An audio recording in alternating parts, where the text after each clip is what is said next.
Break کے بعد پھر ایک بار آپ کی خدمت میں حاضر ہیں. واٹس ایپ کے ذریعے جو ٹیکسٹ میسیجز سے سوالات ہیں آگاہ خدمت پیش کرتے ہیں. آج ہمارے درمیان اسٹوڈیو میں مہمان ہیں حجت الاسلام جناب مولانا حسنین رضوی صاحب قراروی. ہم ان کا ایک بار پھر تہہ دل سے خوش آمد کہتے ہیں اور خوش آمدید کہتے ہیں اور ان کے سامنے جو ہے آپ کے سوالات پیش کرنے کی پوری کوشش کرتے ہیں کہ آج سوالات پورے ہو جائیں. آگاہ اجازت ہے؟ بسم اللہ. السلام علیکم. وعلیکم السلام. جناب میں پونے سے ہوں. ہم کو 2 مہینے کا حمل تھا. ہم نے ابورٹ کر لیا اور ہم کو پتہ نہیں تھا کہ یہ گناہ ہے. اب ہم کیا کریں؟ اس کا کفارہ کیا ہے؟ دیکھیں، میں اپنے ناظرین کو تفصیل سے بتانا چاہوں گا کہ یہ کہنا کہ مجھے معلوم نہیں تھا جی یہ بہرحال قابل قبول چیز نہیں ہے. اس لیے کہ حمل کو گرانا گویا انسانیت کا قتل کرنا ہے. جی انہوں نے 2 مہینے کی بات کہی ہے تو 2 مہینے کے حمل کو ضائع کرنے کے لیے 138.28 گرام سونا بطور دیت ورثہ کو دینا پڑے گا. اگر ورثہ معاف نہیں کرتے ہیں جی اور مطالبہ کرتے ہیں تو ان کو خون بہا جو ہے وہ دینا پڑے گا اگر 2 مہینے کا حمل ہے. جی ورنہ جیسے جیسے حمل بڑھتا جاتا ہے اس کی مدت بڑھتی جاتی ہے، اسی اعتبار سے پھر اس کی دیت جو ہے اس میں اضافہ ہوتا جاتا ہے. اس کا اصول یہ ہے کہ اگر 40 دن کا حمل ہے جی تو 20 دینار جی بطور دیت مطالبہ کیا گیا ہے، جس میں سے 1 دینار جو ہے وہ 3.457 گرام سونا ہے. جی چونکہ ان کے یہاں 2 مہینے کی بات ہے، 2 مہینے کا مطلب ہے 40 دن سے زیادہ یعنی 60 دن. جی تو 40 دن سے زیادہ کی جو دیت ہے وہ 138.28 جی سونا جو ہے وہ ورثہ کو دینا ہے. وارثوں کو دینا پڑے گا. بہت بہت شکریہ. اسی کے ساتھ آگے بڑھتے ہیں. السلام علیکم. وعلیکم السلام. سید لائق حیدر فرام ممرا. ہم نے مجلس میں سنا تھا کہ انسان کے زیادہ گناہ کی وجہ سے اس کی دعا خدا تک نہیں پہنچتی ہے، تو ہم جو سورہ فاتحہ کسی مومن کے لیے پڑھتے ہیں تو اس کا ثواب اس مومن کو پہنچتا ہے یا نہیں؟ دیکھیں، کسی مومن تک ثواب کا ایصال کرنا یہ ایک الگ چیز ہے، اور اپنے خواہشات کو خدا کے سامنے رکھنا یہ ایک الگ چیز ہے. ہم سورہ فاتحہ پڑھیں گے تو یقیناً مومن تک پہنچے گا، والدین تک پہنچے گا، دوست احباب تک پہنچے گا. اب اگر دعا کی بات آتی ہے تو دعا بعض اوقات ہمارے گناہوں کی بنیاد کے اوپر ہمارے اور خدا کے درمیان میں معلق ہو جاتی ہے. ہم گناہ چھوڑ دیتے ہیں وہ دعا قبول ہوتی ہے، گناہ نہیں ترک کرتے ہیں تو دعا قبول نہیں ہوتی. تو دعا قبول ہو یا نہ ہو، لیکن سورہ فاتحہ اگر کسی کے ایصال ثواب کے لیے پڑھا جاتا ہے تو وہ بہرحال پڑھنے والے کو بھی ثواب ملتا ہے، جس کے لیے پڑھا گیا ہے اس کو بھی ثواب ملتا ہے. اسی کے ساتھ آگے بڑھتے ہیں. میں وارانسی کا ہوں اور میں یہ جاننا وارانسی کی ہوں اور یہ جاننا چاہتی ہوں کہ مجھے ہیموگلوبن پرابلم ہے، تو میں روزہ اب نہیں رکھ پاتی ہوں، تو مجھے کیا کرنا چاہیے؟ دیکھیے، اگر کوئی روزہ نہیں رکھ پاتا ہے اور آئندہ رمضان تک اس کو یقین ہے یا آئندہ رمضان تک اس نے کوشش کی اور روزہ نہ رکھ پایا، تو ہر روزے کے بدلے میں 750 گرام اناج کسی ضرورت مند یا فقیر کو دیا جائے گا. لیکن اگر یعنی یہ فدیہ دینے کے بعد ایسے مواقع آ جائیں کہ جہاں کے اوپر وہ خاتون جنہوں نے مسئلہ پوچھا ہے وہ شفا یاب ہو جائیں، صحت یاب ہو جائیں، تو پھر ان کو قضا رکھنا واجب ہوگا. لیکن اگر اسی عذر میں وہ اس دنیا سے چلی جاتی ہیں تو پھر قضا واجب نہیں ہے، بلکہ ہر روزے کے بدلے میں جب تک وہ زندہ ہیں 750 گرام اناج جو ہے وہ دیا جائے گا. بہت شکریہ. السلام علیکم. وعلیکم السلام. اگر کسی کو کیش پرائز ملا ہے تو کیا اسے خمس نکالنا چاہیے یا پھر اس میں سے کچھ پیسے اسے یوز کر کے جو پیسے بچے ہیں اس میں سے نکالنا چاہیے؟ دیکھیں کئی صورتیں ہو سکتی ہیں، جس میں سے میں ممکن صورت کی طرف اشارہ کرنا چاہتا ہوں کہ اس سوال سے یہ اندازہ ہوتا ہے کہ جیسے کسی آدمی کو کیش پرائز ملا جی اور دوسرے دن یا تیسرے دن یا اسی ہفتے اس کی خمس کی ڈیٹ تاریخ آ گئی. آ گئی، تو جو ہم کو ملتا ہے اس کی دو حیثیتیں ہوتی ہیں، جی یا کیش ہے یا کوئی چیز ہے. چیز اگر کیش ہے تو یہ کبھی بھی ملے، جی اس پہ سال بھر گزرنا ضروری نہیں ہے. نہیں ہے. اگر ایک دن پہلے ہمارے پاس ڈیلیوری آ گئی، پیسہ آ گیا اور دوسرے دن خمس کی تاریخ ہے تو خمس جو ہے وہ اس کے اوپر بھی نکلے گا. نکلے گا. لیکن بعض اوقات ایسا ہوتا ہے کہ کوئی چیز ہم کو دی جاتی ہے، جی بجائے کیش کے کوئی تحفہ دیا جاتا ہے. یہ تحفہ اگر ہم سال بھر کے اندر یوز کر لیتے ہیں تو وہ خرچ میں شمار ہوگا. جی لیکن اگر ہم یوز نہیں کرتے ہیں اور سال بھر پڑا رہتا ہے اور سال گزر جاتا ہے جی تو اسے بچت شمار کیا جائے گا اور اس پر خمس نکلے گا. نکلے گا. بہت بہت شکریہ آغا. السلام علیکم. سلام. میں نجف علی کوٹ بہار سے یہ پوچھنا چاہتا ہوں کہ عطر لگا کر نماز ہو سکتی ہے؟ عجیب و غریب سوال ہے. جی اسلام نے نماز کی قبولیت میں اضافے جی کے جو یعنی مسائل بتائے ہیں اس میں عطر جو ہے وہ خاص ہے. یعنی اگر کوئی شخص عطر لگا کر کے بہترین پاکیزہ کپڑے پہن کر کے اپنے آپ کو آراستہ کر کے کنگھی کر کے اہتمام کے ساتھ نماز پڑھتا ہے تو اس کی نماز مزید درجات والی ہو جاتی ہے. جی بے شک. خاص کر عطر، پیغمبر کی حدیث ہے کہ اگر آدمی کو چاہیے کہ وہ روزانہ عطر لگائے، اگر روز نہیں لگا سکتا ہے غربت کی بنیاد کے اوپر تو ایک دن بیچ دوسرے دن جی عطر لگائے. اگر اتنا بھی نہیں کر سکتا ہے تو کم سے کم جمعے کے دن، عطر لگا.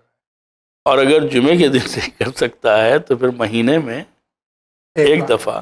یعنی یہ تاکید بتا رہی ہے کہ خوشبو جو ہے وہ اسلام کو پسند ہے. جی بے شک. بدبو سے انسان کو پرہیز کرنا چاہیے اور خوشبو جو ہے وہ استعمال کرنا چاہیے. بہت بہت شکریہ. اور نماز کی جس کو کہتے ہیں کہ حیثیت میں کئی گنا کا اضافہ ہو جاتا ہے اگر خوشبو لگا کے نماز پڑھی. بہت بہت شکریہ. السلام علیکم. السلام. Myself Shahid Ali from Panchgani Maharashtra. My son Muhammad Zayan, age 11 years, studying in standard 7th. He is very mischief and lazy and does not listen, makes arguments and always gives back answers to parents in loud voice. Please give me some dua so he can obey us, means parents. On which day and time the above question will be telecasted on Win channel. یہ آج ہی آپ کو دکھایا جا رہا ہے. ان کا لڑکا یہ پنجگنی میں رہتے ہیں، مہاراشٹر کی ایک ہل اسٹیشن ہے، اور وہاں 7ویں میں ان کا بچہ پڑھ رہا، 11 سال کا ہے. بہت شرارتی ہے اور ان کے مطابق سست ہے، کہنا نہیں مانتا ہے اور زبان درازی کرتا ہے، آرگیومنٹس وغیرہ کرتا ہے اور اونچی آواز میں بات کرتا ہے. تو کوئی دعا بتا دیجیے کہ یہ فرما بردار ہو جائے. پہلی بات تو یہ کہ میں یہ نہیں مانوں گا کہ جو شرارتی ہے وہ سست ہوگا. جی شرارتی اچھل کود کرتا ہے، وہ سست نہیں رہتا. ہائپر ہوتا ہے شرارتی بچہ تو. جی. دوسری بات یہ ہے کہ بچے کی شرارت کو کم کرنے کے لیے دعا سے زیادہ تربیت کی ضرورت ہے. اس کو نیک و بد سمجھائیے، اس کو باوقار بنائیے، اس سے توقعات وابستہ کیجیے، توقعات کا اظہار کیجیے کہ تم اچھے باپ کے بیٹے یا اچھے خاندان کے چشم و چراغ ہو اور تم سے اس قسم کی توقع نہیں کی جا سکتی. اور اس کے باوجود بھی اگر اثر نہیں ہوتا ہے تو پھر آپ سورہ فرقان کی 74 نمبر کی آیت جو ہے وہ نماز صبح کے قنوت میں پڑھیں، خدا سے دعا کریں، اور اسی کے ساتھ ساتھ اذان کے بعد کی دعا کو مستمراً اپنے ورد زبان رکھیں. انشاءاللہ مراد جو ہے وہ حاصل ہو. Inshallah. Myself and many of my friends are eager to send you donation. but we are hesitant whether the amount is received at your end or not. So please let us know how we will confirm that. یہ آپ کا سوال پہلے بھی ایک سوال آیا اسی سلسلے میں. آپ اپنا جو ڈونیشن ہے، عطیات جو ہیں، جو آپ کے اسکرین پہ ٹیلی ویژن کے بینک کا ایڈریس یا دوسرے مفصل تفصیلات آ رہی ہیں، اس پہ بھیجیے. یقیناً جب آپ کا ایک بار پیسہ یہاں پہنچ جائے گا تو آپ کو یہاں سے رسید ضرور ملے گی. آپ رسید کی درخواست ضرور کریں.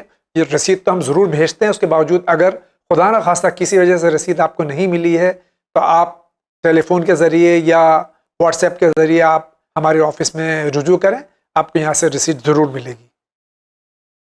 اسی کے ساتھ میں ہم اگلا سوال لیتے ہیں. السلام علیکم. علیکم السلام. مجھے آپ کا چینل بہت پسند ہے، الحمدللہ. اللہ آپ سب کو ترقی اور صحت عطا فرمائے. الہی آمین. آپ سب کو بھی اللہ صحت اور سلامتی عطا فرمائے. میرا کوشچن ہے کہ کیا مرحوم مرد کی نماز روزہ عورت پڑھ سکتی ہے؟ اگرچہ نماز کے احکام جو ہیں وہ مرد کے الگ ہیں تھوڑے بہت اور عورتوں کے الگ ہیں، لیکن اگر خاتون جو ہیں وہ مرد کی نماز پڑھنا چاہیں یا روزہ رکھنا چاہیں، یا مرد جو ہے وہ خاتون کی نیابت میں نماز روزہ اور حج کرنا چاہے، تو اپنے مسائل پہ وہ عمل کریں گے اور ان کی نماز جو ہے وہ مرحوم کے لیے ادا مانی جائے گی. شکریہ. السلام علیکم. علیکم السلام. علیکم السلام. مولا سلامت رکھے ہوئے ان چینل کو اور ان چینل چلانے والوں کو. الہی آمین. میں اپنا نام نہیں بتا سکتی ہوں. جی میرا سوال یہ میرا جہاں پر رشتہ ہوا تھا سب لوگ خوش تھے، پر کسی نے استخارہ دیکھ کر یہ بول دیا کہ اگر شادی ہوئی تو 4 مہینے میں طلاق ہو جائے گی. اگر استخارے میں ایسا بھی کچھ ہوتا ہے کہ پتہ چل جاتا ہے کہ آپ بہت پریشان ہیں، بتائیے کہ کیا کرنا چاہیے؟ پہلی بات تو یہ ہے کہ اگر بات سمجھ میں آ رہی ہے کہ یہ رشتہ بہتر ہے، جی یعنی لڑکا لڑکی ایمان کے اعتبار سے ہم پلہ ہیں اور انشاءاللہ دونوں میں خلوص نیت باقی رہے گا اور یہ لوگ زندگی کے ایام گزاریں گے، تو پھر استخارے کی ضرورت نہیں ہے. دوسری بات یہ ہے کہ استخارے میں یہ بات آتی ہے کہ ہم یہ کام کریں یا نہ کریں. جی مستقبل کی تفصیل نہیں آتی ہے کہ ہم بیٹھ کر کے دیکھیں کہ یہ شادی کامیاب ہوگی یا نہیں کامیاب ہوگی، بچے ہوں گے یا نہیں ہوں گے، طلاق کب ہو جائے گا اور شوہر مر کب جائے گا. یہ چیزیں جو ہیں وہ توقع کرنا فضول ہے. اور یہ کہنا کہ 4 مہینے میں طلاق ہو جائے گی، یہ غیب کی خبر دینا ہے جو یعنی خدا جانتا ہے یا اپنے ان بندوں کے حوالے کرتا ہے کہ جو غیب کی خبروں سے مانوس ہوتے ہیں اور خدا سے نزدیک ہوتے ہیں. میرا ایک سوال ہے کہ شوہر نے اپنی بیوی کو غصے کی حالت میں 2 مرتبہ یہ کہہ دیا کہ چپ ہو جاؤ نہیں تو میں تمہیں طلاق دے دوں گا. کیا یہ طلاق ہو گئی؟ دیکھیے طلاق نہیں ہے، یہ طلاق کی دھمکی ہے. جی دھمکی سے طلاق نہیں ہوتی ہے، طلاق سے طلاق ہوتی ہے. ان کو چاہیے کہ اگر واقعی یہ طلاق دینا چاہتے ہیں، پہلی بات تو یہ کہ طلاق اچھی چیز نہیں ہے. جی ان کو اپنی بیوی کے ساتھ کسی نہ کسی عنوان سے رہنا چاہیے، لیکن اگر حالات ایسے بد سے بدتر ہو گئے ہیں کہ اب دونوں ایک دوسرے کے چھت کے نیچے ایک دوسرے کے ساتھ نہیں رک سکتے ہیں، تو پھر انہیں بہت ہی متانت اور وقار کے ساتھ ایک دوسرے سے خدا حافظی کر لینی چاہیے. لیکن لڑائی جھگڑا یا روزانہ اس قسم کی تہتکار کہ میں نے تمہیں طلاق دیا یا طلاق دینا چاہتا ہوں، یہ مناسب نہیں ہے. طلاق دینے کے لیے بھی شرائط چاہیے کہ عربی میں صیغہ پڑھا جائے، معین کیا جائے یہ طلاق رجعی ہے، خلا ہے، مبارات ہے، کون سا طلاق ہے، اس کو معین کرنا چاہیے. یہ بھی مد نظر رہے کہ بلا وجہ طلاق نہیں ہونا چاہیے، اس لیے کہ بلا وجہ اگر طلاق ہوتا ہے تو عرش الہی کانپ جاتا ہے. تو ان تمام چیزوں کو عادل گواہ ہونے چاہیے. تو ان تمام چیزوں کو مد نظر رکھ کر کے کوشش یہ کرے کہ طلاق نہ ہو. لیکن اگر مجبور ہو جائے کہ طلاق دینا ہی ہے تو پھر عربی میں طلاق ہوگی، اور 2 عادل گواہ یعنی ایسے لوگ جو اگر نماز جماعت کی امامت کے لیے کھڑے ہوں تو لوگوں کو اعتراض نہ ہو، یعنی اتنے اچھے کیریکٹر کے لوگ ہوں کہ یعنی تمام لوگ جو ہیں ان کو قبول کرتے ہوں. تو ایسے دو گواہوں کے سامنے اگر صیغہ طلاق کو جاری کیا جائے اور مکمل شرائط کے ساتھ، یعنی غصے میں نہ ہو، کینہ اور عداوت کی بنیاد کے اوپر نہ ہو، بلکہ ایک نارمل ماحول میں، خاتون پاکیزگی میں ہو، خاتون پاکیزگی میں ہو، جی تو پھر وہ طلاق. سارے شرائط ہیں اس کی. جی. بہت بہت شکریہ. اسی کے ساتھ آگے بڑھتے ہیں اور اگلا سوال لیتے ہیں. السلام علیکم. وعلیکم السلام. جناب میرا سوال یہ ہے کہ میں اپنی بچی کا عقیقہ کرنا چاہتا ہوں، مگر اس سے پہلے ہمیں اپنا عقیقہ کرنا واجب ہے کیا؟ اور جیسا کہ ہمیں پتہ ہے کہ ابھی ہمارے والدین اور میری زوجہ اور میرا عقیقہ نہیں ہوا ہے، تو کیا ہمارے اوپر یہ واجب ہے کہ ہم پہلے اپنے والدین اور اپنی زوجہ کا عقیقہ کروائیں، یا ایسی کوئی شرط نہیں ہے اور میں اپنی بچی کا عقیقہ کر سکتا ہوں؟ یہ اعجاز رضا لکھنؤ سے سوال کر رہے ہیں. دیکھیں، جن کا عقیقہ نہیں ہوا ہے وہ کبھی بھی اپنا عقیقہ کرا سکتے ہیں. بہتر یہی ہے کہ عقیقہ ہونا چاہیے، جی لیکن بیٹے اور بیٹی کا عقیقہ ماں باپ کے عقیقے سے مربوط نہیں ہے. اگر بیٹے کا عقیقہ جو ہے ماں باپ نے نہیں کرایا ہے اور بیٹے کے پاس استطاعت ہے عقیقہ کرانے کی، تو اسے چاہیے کہ اپنا عقیقہ کرا دے. لیکن کس کے عقیقے سے پہلے کون عقیقہ نہیں کرا سکتا ہے، کون کرا سکتا ہے، ایسا ایسی کوئی شرط نہیں. شرط نہیں ہے. جو بھی چاہے وہ اپنا عقیقہ بھی کرا سکتا ہے، اپنے والدین کا بھی کرا سکتا ہے. جب چاہے آپ کرا دیجیے، کوئی مشکل. بہت بہت شکریہ. السلام علیکم. وعلیکم السلام. میں لکھنؤ سے ہوں. میرا سوال ہے کہ کیا ہم فطرے کے پیسے کا کسی کو کچھ سامان لے کر دے سکتے ہیں جو ضرورت مند ہو؟ دیکھیں، فطرے کے پیسے جو ہیں وہ غریب کو دینا چاہیے جی. اور اس کی ضرورت کو پورا کرنا چاہیے. اب اگر یہ پیسے دینے والا خود جس کو دے رہا ہے اس سے اتنا قریب ہے کہ وہ یہ سمجھتا ہے کہ یہ پیسہ اگر ملے گا تو وہی چیز خریدے گا، جی یعنی اس کی نیاز اور اس کی جس کو کہتے ہیں کہ ضرورت اس کے سامنے واضح ہو، تو اگر وہ فالتو چیز نہ ہو، مضر چیز نہ ہو، جیسے آلات لہو و لعب ہیں جی یا آلات قمار ہیں، ظاہر سی بات ہے یہ کسی بھی صورت میں جائز نہیں ہے. لیکن اگر کوئی ایسی چیز کہ جو ان لوگوں کی ضرورت بھی ہو اور کارآمد بھی ہو، تو یعنی جس کو کہتے ہیں کہ وہ رقم یا وجوہات شرعیہ جو اس کو دی جا رہی ہے اس کے بدلے میں وہ کوئی چیز خرید کے جو اس کی اپنی ضرورت ہو دے سکتا ہے. بلکہ ہونا یہ چاہیے کہ ایسے لوگوں کو پیسہ دے دینا چاہیے تاکہ وہ خود سمجھتے ہیں کہ مثلا ہماری کس چیز کی ضرورت ہے. ممکن ہے ہم یہ سمجھ رہے ہیں کہ ان کو فلاں چیز کی ضرورت ہو اور انہیں نہ ہو. جی جی بے شک. السلام علیکم. وعلیکم السلام.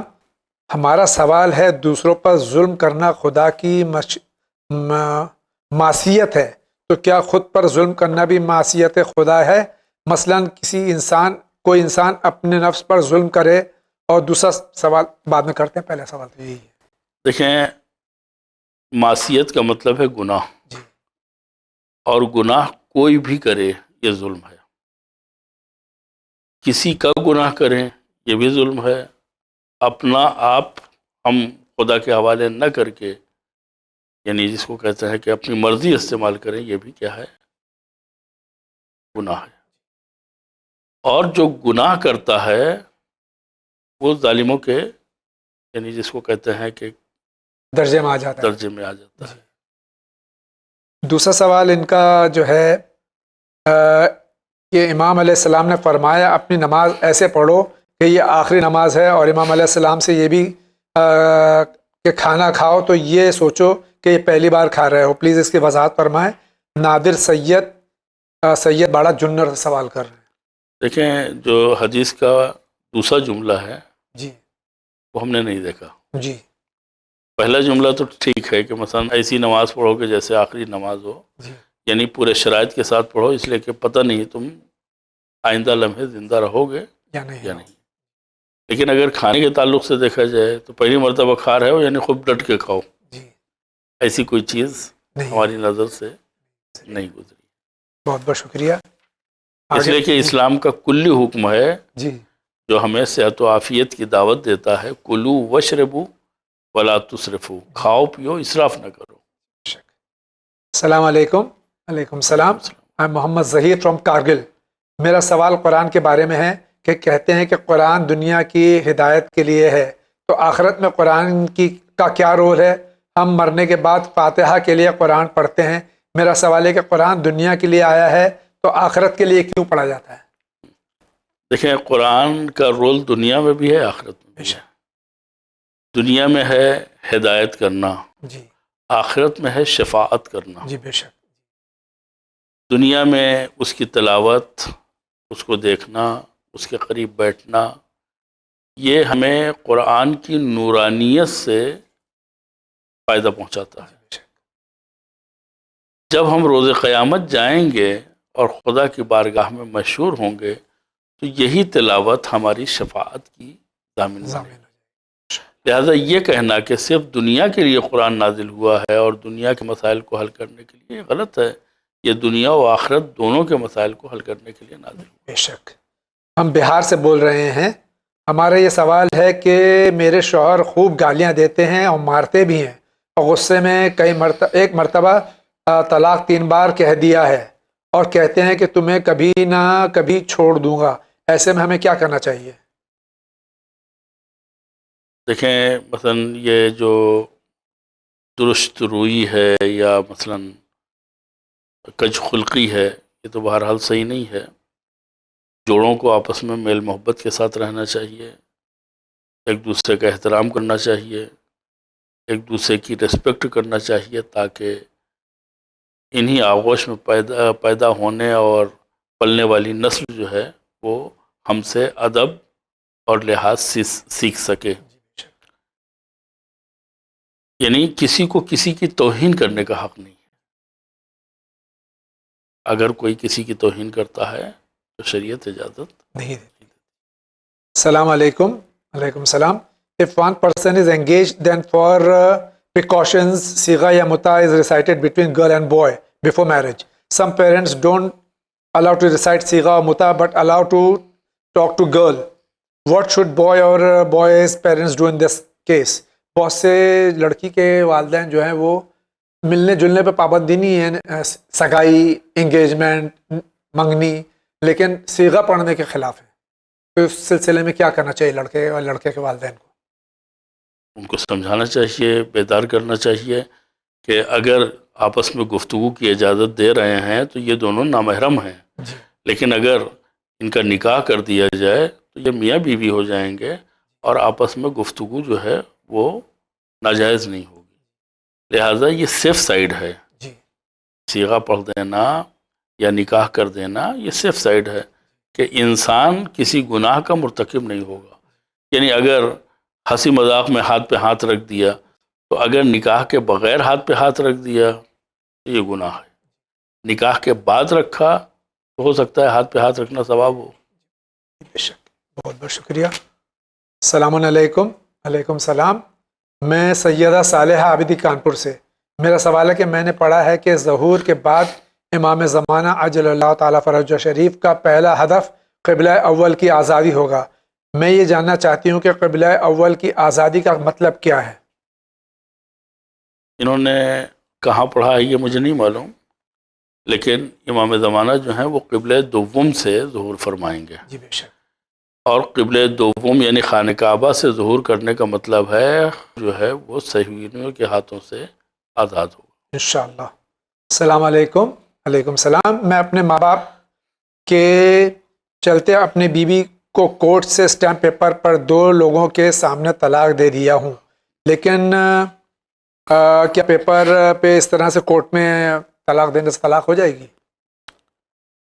دیکھیں، طلاق دینے کے لیے صیغہ پڑھنا اور شرائط کے ساتھ صیغہ پڑھنا جیسے بھی آپ نے ضروری فرمایا ہے۔ تھوڑی جی، دیر قبل کہ مثلا عربی میں اور عربی صحیح میں صیغہ پڑھا جائے، 2 عادل گواہ جو ہیں اسے باقاعدہ ارادے اختیار سے سنیں، اور صیغہ پڑھتے وقت جو ہے وہ خاتون جو ہے وہ نجس نہ ہوں، جو تمام شرائط ہیں ان شرطوں کے ساتھ اگر صیغہ پڑھا جائے گا تو طلاق ہوگا۔ صرف فارم کی خانہ پوری سے طلاق جو ہے وہ نہیں. اور ایک بار 3 بار کہنے سے یا 100 بار کہنے سے بھی طلاق نہیں ہوگا. میں اس کی تفصیل بتا دوں جی کہ اگر ایک آدمی ایک دفعہ صیغہ پڑھتا ہے جی تو طلاق ہو جاتی ہے. جی جب طلاق ہو گئی تو اب دوبارہ کس آدمی کو اور کس شخص کو آپ طلاق دے رہے ہیں. جی اگر پہلی طلاق نافذ نہیں ہے جی تو آپ کو دوبارہ کہنے کی ضرورت نہیں. ضرورت ہے. جی لیکن اگر پہلے ہی میں طلاق ہو گیا جی تو جو بیوی تھی وہ اب بیوی نہیں رہی. جی اب یہ دوسری طلاق جو آپ دے رہے ہیں وہ کس کو دے رہے ہیں؟ لیکن وہ بیوی نہیں ہے. جی تو ایک مجلس میں ایک بزم میں 3 طلاق جو ہے وہ معقول نہیں ہے. بہت بہت شکریہ. میرا نام محمد مہدی رضوی ہے. میں مراد آباد سے ہوں. مجھے چینل ون بہت پسند ہے. مولا چینل ون اور اس کے رہنماؤں کو ترقی عطا فرمائے. الہی آمین. بہت بہت شکریہ آپ کا. میں الہ آباد میں رہتا ہوں. 12 سال سے ہمارا گھر بنا ہوا ہے. تب سے آج تک پریشانی لگی رہتی ہے اور بیماری اور ہر آدمی بیمار رہتا ہے. اس کے سلسلے میں دوا دارو بھی کیا لیکن کوئی فائدہ نہیں ہو رہا ہے. ان کو چاہیے دعائے عافیت پڑھیں. جی سیف سجادیہ کی 23 نمبر کی دعا. انشاءاللہ ہر طرح کی بیماری اور ہر طرح کی پریشانی، چاہے وہ معاشی ہو، چاہے تعلیمی ہو، چاہے معاشرتی اور اقتصادی ہو، انشاءاللہ سب دور ہو جائے. السلام علیکم. وعلیکم السلام. میں یو پی سے بول رہی ہوں. میں یہ پوچھنا چاہتی ہوں کہ بیٹی کو ماں کتنے دن تک دودھ پلا سکتی ہے؟ ٹائم سے زیادہ پلانے میں کیا گناہ ہوگا؟ دیکھیں قرآن میں دودھ پلانے کی جو مدت ہے وہ حولین کاملین ہے. جی 2 سال مکمل. جی یہ چاہے بیٹا ہو یا بیٹی. یا بیٹی ہو، اس سے زیادہ نہیں پلانا چاہیے. بہت بہت شکریہ. آخری سوال لے لیتے ہیں. السلام علیکم. علیکم السلام. میرا سوال یہ ہے کہ شہادت امام حسین علیہ السلام سے پہلے سجدہ کس چیز پر کیا جاتا تھا؟ ہادی حسین شیخ، پونے مہاراشٹر سے سوال کر رہے ہیں. سجدہ ہمیشہ خاک، مٹی یا مٹی سے اگی ہوئی ایسی چیز کہ جو نہ کھائی جاتی ہے نہ پہنی جاتی ہے اس پر ہوتا تھا. شکریہ. ناظرین کرام، اسی کے ساتھ آج کے اس ایپیسوڈ کا وہ ختم ہو جاتا ہے. ہم حجت الاسلام جناب مولانا حسنین رضوی صاحب قراروی کا تہ دل سے شکریہ ادا کرتے ہیں کہ تشریف لائے اور گوناگون مصروفیات کے باوجود یہاں کے زحمت گوارہ کی اور سوالات کے جوابات دیے. آج کا پہلا انعام جا رہا ہے. ہمارا سوال ہے قرآن کی دلہن کس سورے کو کہا جاتا ہے؟ آج کا دوسرا انعام کے حقدار ہیں. ہاں، آپ سے سوال یہ ہے کہ مطلب یہاں پہ کہا جاتا ہے کہ حق اور باطل کے بیچ میں کس کا ساتھ ہے؟ اگر ہم حق میرا دشمن ہے اور باطل میرا دوست ہے تو اب یہاں پہ اگر سوچا جائے، فرض کیجیے کہ یہاں پہ اگر سوچا جائے کہ ہم نیوٹرل، ہم کسی کا ساتھ نہیں دیں گے، نہ ہم ادھر سے نہ ہم ادھر سے ہم دور رہیں گے، تو یہاں پہ کیا ذمہ داری ہے؟ اور تیسرے انعام کے حقدار ہیں. ہمارا سوال ہے دوسروں پر ظلم کرنا خدا کی معصیت ہے تو کیا خود پر ظلم کرنا بھی معصیت خدا ہے؟ ناظرین کرام، اسی طرح سے آپ سوالات بھیجتے رہیے اور جوابات سے ہم اور آپ مستفیض ہوتے رہیں. آقا کے شکریہ کے ساتھ آپ کا بھی شکریہ ادا کرتا ہوں، اس امید کے ساتھ کہ آپ میرے لیے دعا کریں گے، میں آپ کے لیے دعا کروں گا اور ہم سب مل کے اپنے زمانے کے امام حضرت ولی عصر اجل اللہ تعالیٰ فرجہ الشریف، اپنے تمام مراجع کرام، تمام علماء حق اور تمام مومنین و مومنات کے لیے دعا گو ہوں کہ اللہ تعالیٰ ان سب کو صحت و سلامتی و طول عمر عطا فرمائے. وآخر دعوانا ان الحمد للہ رب العالمین.